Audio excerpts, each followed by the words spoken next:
Kicks it outside to Elmore James. Game's getting doubled initially by Phillips and Spurgeon.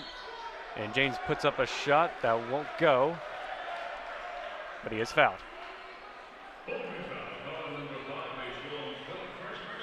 And for the first time tonight, we'll have a player go to the charity stripe.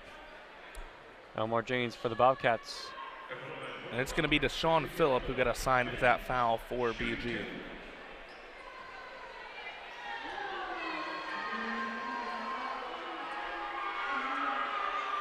And James's first one off the front of the rim, no good. And that's a rarity this season. James was a MAC all-freshman team last season.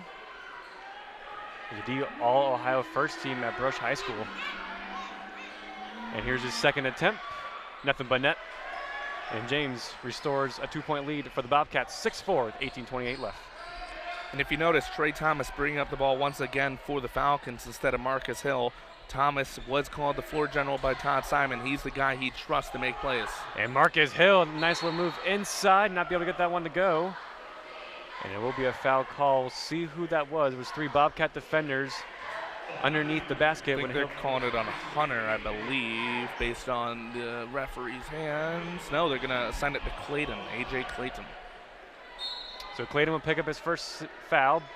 Still remains Bowling Green ball. Thomas out to A.J. gives it to Thomas, and he'll shoot a 3, and that one's good. Trey Thomas. He got red hot from 3 against Akron first half. And he does so here.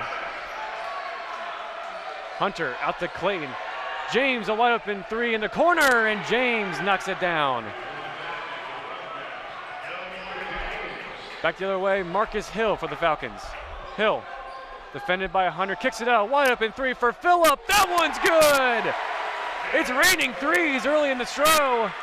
Bowling Green 10, OU 9, 17:38 left. Simmons' first personal foul. Thomas was trying to call a timeout as he was being double teamed, but Bowling Green will still have possession. Humphrey inbounds to Thomas. Spurgeon tries to set a screen. Thomas out to Humphrey. Back to Thomas, out to the left wing. Spurgeon drives inside, turns around, and a one-handed floater. Spurgeon got that one to go. He's now has 6 points. 23-18 Bowling Green lead up to 5. 6 points, and he scored the last 4 Bowling Green points. Here's Wilson for the Rockets. Kicks it all the way out to Moss. Moss inside to Simmons. Back to Cochran, off the glass and in. Lead back down to just by 3 for the Falcons. Marcus Hill up the court. Working on Moss. Marcus Hill drives to the baseline. Marcus Hill on his right. Off the glass and in. Tough finish, and he's got it. I feel like we haven't really said Marcus Hill much today in terms of scoring, and that's exactly what you need. You just got to get him started, and he can take over this game for Bowling Green. Simmons once again working on Spurgeon and a turnaround floater. Wins that battle once again. Simmons, he now has 6. And then that's 12 points in the paint now for Toledo in this matchup. Fast-paced action. Toledo and Bowling Green. Marcus Hill out to Spurgeon. Spurgeon sets the screen for Thomas, out to Towns. Towns works down to the baseline. Towns kicks it out to Humphrey. Humphrey drives inside the paint, a tough shot. That one's no good. Rebounded by Hill, but the shot clock's run out for Bowling Green. That was just incredible defense by Toledo, and they had all their bases covered. Bowling Green could just not could not create space or separation to get a good shot off. Thomas was open there, had a chance to attempt a 3-pointer. Humphrey went to go it himself. 25-22, 4:13 left remaining in the first half. Toledo with a chance to tie or cut it down to 1. Simmons working on Towns. Simmons, that one's no good. Rebounded by Cochran, knocked away by Towns. Had a 15-point lead, but the full court press completely turning it around. And McConowitz, first attempt from the line is good. Make it 17 points for McConowitz. 7 from 10 shooting, 2 from 4 from 3, and now make it 1 from 2 from the line. The second one is no good. The Bulls still have a 2-point lead. Husseini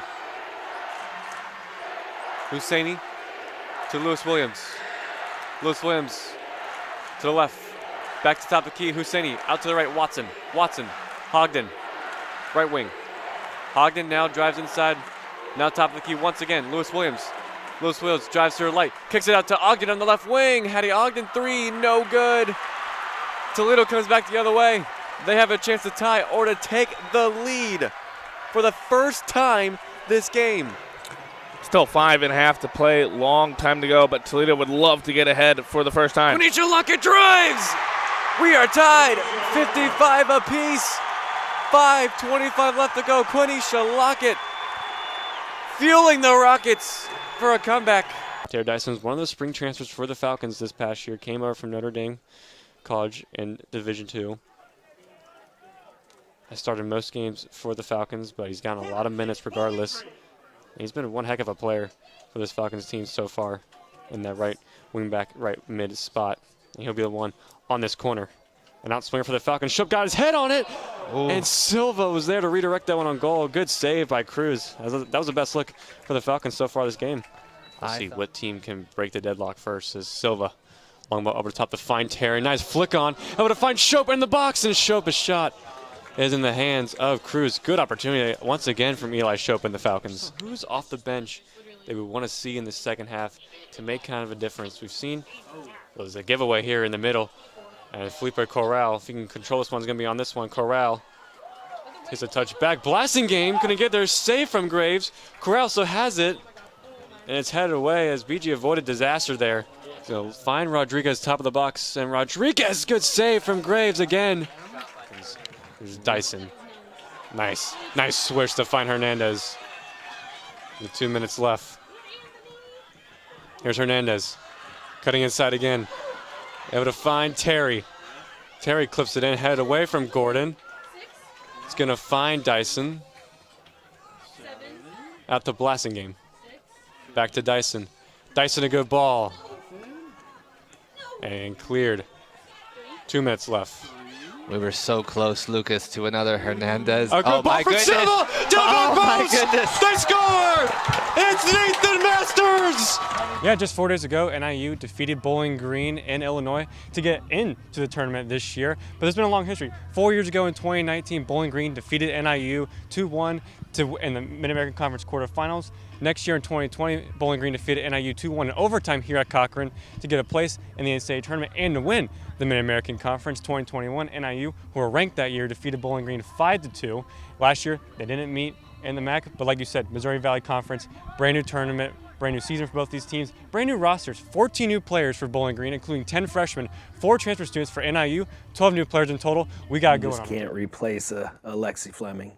On December 22nd, 2023, BGSU women's basketball senior guard Lexi Fleming suffered a major knee injury against Indiana, causing her senior season to end earlier than expected. I was driving down the lane left hand and she cut me off, so I was just planning on doing a jump stop and going over her, but when I just did a jump stop, the knee went and didn't want to stay. The scene took everyone in the arena by surprise, but Fleming remembers the immediate support of her teammates and the opposing fans. I just remember hitting the ground and everyone like gasping at Indiana, so it was a lot, but the Indiana fans were really great. My teammates were really great, just coming up to me, making sure I was okay. Unfortunately for Fleming, this is the second time she has suffered a significant knee injury in her collegiate career, following a season-ending torn ACL prior to her sophomore season. But fortunately for Lexi, the mental and physical recovery process for her recent injury has not been unfamiliar territory. With your first one, it's your first one, so you don't know what you're doing completely. You want to obviously get your knee back to where it was, but the second time around, you've already been through it a first time. So it makes it a lot easier, it makes the process a lot smoother. You know what it takes to go through it. I always tell everyone, I already know how strong my other knee is. That's one staying up, so I just got to do the same thing again, just with the second knee. So I think the recovery process, it's a long process, but it takes hard work, but I've already gotten hard work to get here, so you just got to keep going. For Fleming, not being on the floor for the Falcons with her teammates has been the hardest part about being on the sideline. There's just like both sides when you see like the team need a little bit more energy and you can bring a little bit more energy on the court. That's what I miss. And then also with wins like beating Akron the other night, it's just you want to be a part of those. You want to be there. You want to be celebrating. You want to be on the court with them. All those little things are just hard, just being with the team in general. With Fleming being one of the most experienced players on the team, the younger players have looked up to her as a leader.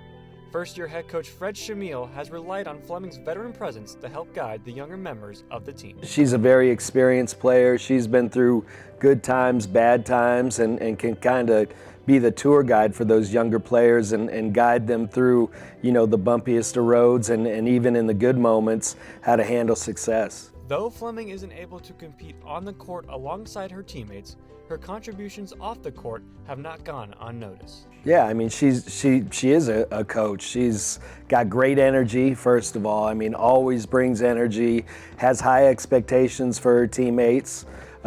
She's coaching them through certain situations. She knows me pretty well, so she's got an idea of what I'm looking for, and she conveys that message to the team and her teammates, especially the younger group. With both her basketball and personal goals, Fleming's future looks bright. But what does her future look like in Bowling Green? It's just honestly just going to be getting back out on the court. I don't want to, not that I don't have high expectations, but I don't want to, I just want to stick to what I have already established myself this far. So it's like just continue to be who I am, continue to play hard, continue to be a great teammate. Just those little things that are the controllables I want to continue to do. Along with coming back from her injury, Shamil believes Fleming will be successful in all parts of her life because of her personality and mindset. I just think she's as much of a great basketball player as she is. She's a phenomenal person.